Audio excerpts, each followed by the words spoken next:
Docteur Abergel, bonjour. Bonjour. Vous êtes cardiologue avec une forte compétence en échographie. Le plus simple, c'est peut-être que je vous demande de vous présenter. Oui, c'est tout à fait ça. Je travaille à la clinique Saint-Augustin à Bordeaux, où effectivement je fais principalement de l'échographie cardiaque et aussi de l'IRM cardiaque. Puis j'ai une particularité, c'est de la compétence en CEC, ce qui me permet d'avoir un pied en chirurgie cardiaque aussi. Si je vous ai demandé de vous prêter à cet exercice d'interview, c'est parce que vous avez demain une communication qui me semble très intéressante pour plusieurs raisons. Et c'est la différence à faire du point de vue échographique, entre autres, entre myocardiopathie restrictive et péricardite constrictive, si j'ai bien compris. Mais le plus simple, c'est que je vous laisse faire. C'est tout à fait ça. Et alors c'est vrai que, en particulier, la constriction péricardique n'est pas une pathologie très fréquente, mais comme vous savez, c'est une pathologie extrêmement embêtante d'un côté et extrêmement intéressante pour le patient parce qu'on peut arriver à un geste curateur. Alors après, le diagnostic différentiel, c'est déjà la deuxième partie du chemin. Et c'est ça qui est difficile, c'est qu'il faut d'abord penser à l'une ou l'autre pathologie. Et pourquoi ces deux pathologies sont présentées en diagnostic différentiel, c'est qu'elles ont on va dire une voie commune. Sans doute des points communs. Oui. Voilà, un syndrome hémodynamique commun qui est une physiologie restrictive. Donc il y a un gros trouble de compliance. Alors soit parce que le myocarde est malade, soit parce que le péricarde est malade, et ça donne des points communs. Alors les points communs sont évidemment une grosse élévation des pressions de remplissage, à droite et ou à gauche, mais ça arrive dans d'autres pathologies. Et puis il y a des choses hémodynamiques qui sont plus spécifiques et qui sont le syndrome d'adiastolie ou le deep plateau. Alors on a beaucoup de signes qui vont être intéressants et ce qui à mon avis dans la pratique quotidienne peut être utile, c'est vraiment de séparer ces spécificités. Donc on a quelques signes spécifiques, par exemple le deep plateau des cavités droites qu'on va pouvoir diagnostiquer sur le flux d'insuffisance pulmonaire. C'est très intéressant parce que ce flux, notamment en inspiration, va avoir une pente très raide. On va pouvoir mettre en évidence une éjection diastolique. Ça, c'est très spécifique de l'un ou l'autre des diagnostics. On peut également avoir des fuites diastoliques, soit mésodiastoliques, soit avant la contraction auriculaire. Ça aussi, c'est très spécifique. Et puis après, on a une multitude de signes d'élévation des pressions de remplissage qui eux sont moins spécifiques. Alors à droite c'est la grosse veine cave qui ne respire pas, c'est la grande onda sur le flux veineux sus-hépatique, c'est le flux de remplissage tricuspide qui est restrictif, donc le temps de décélération de l'onde qui est très raide. À gauche, c'est pareil pour le flux mitral, restrictif, ou alors la veine pulmonaire qui a une onda également très ample. Et ensuite, ce qui est très intéressant, c'est qu'il faut s'intéresser aux variations respiratoires. Dans la constriction péricardique, c'est un peu compliqué à expliquer, mais on a une dissociation des pressions intrathoraciques et intracardiaques. Alors, je donne un exemple.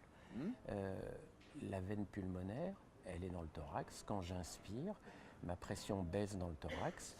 Ma veine pulmonaire n'est pas recouverte de péricarde, la pression va être transmise, la baisse de pression, et ça baisse dans la veine. Normalement, si j'inspire, mon oreillette gauche est également dans le thorax, mais le péricarde est épais, il est pathologique, et donc cette baisse de pression ne sera pas transmise à l'oreillette. Et je vais donc comme ça avoir une réduction du gradient en inspiration et un moindre remplissage. C'est ce que dans d'autres pathologies on appelle le mismatch, quoi. Alors c'est ce qu'on appelle, alors il y a plusieurs noms, mais en tout cas c'est ce qui va donner les variations respiratoires au cours du cycle qu'on a dans la constriction et qu'on n'a pas dans la restriction. Alors ça va se manifester de plein de façons. Ça va se manifester en imagerie pure. On va avoir au cours du cycle des phénomènes d'interdépendance aussi, parce que le sac péricardique est fixe. Donc dès que le ventricule droit par exemple se remplit, le gauche est contraint. Et inversement. Et donc on va voir se déplacer les cavités au cours du cycle respiratoire. Un coup le VD paraît petit et le gauche est plus gros, et inversement. Et on va avoir des mouvements septaux également très particuliers. Ça, il n'y a pas dans la cardiopathie restrictive. Si on regarde les flux auriculo-ventriculaires, on va voir au cours du cycle respiratoire l'onde qui varie beaucoup, à gauche comme à droite. Ça, il n'y a pas dans la cardiopathie restrictive. Et puis il y a encore d'autres signes qui là aussi sont du bon sens, c'est que la cardiopathie restrictive c'est une maladie du muscle, Donc la relaxation ventriculaire est malade, la constriction, sauf si pathologie associée, il n'y a pas de pathologie du muscle, la relaxation est normale. Donc la fameuse onde E' en Doppler pulsé tissulaire va nous permettre également de faire la différence entre constriction et restriction. Donc on a vraiment un raisonnement hémodynamique que je trouve extrêmement intéressant parce que d'abord il met en relief la qualité de l'outil échographique. On fait de l'hémodynamique non invasive de haut niveau, diagnostic de deep plateau, diagnostic d'élévation de pression remplissage, différence sur la respiration entre les deux pathologies et en même temps on arrive à glaner beaucoup de renseignements qui vont nous servir dans beaucoup d'autres pathologies pour faire des diagnostics.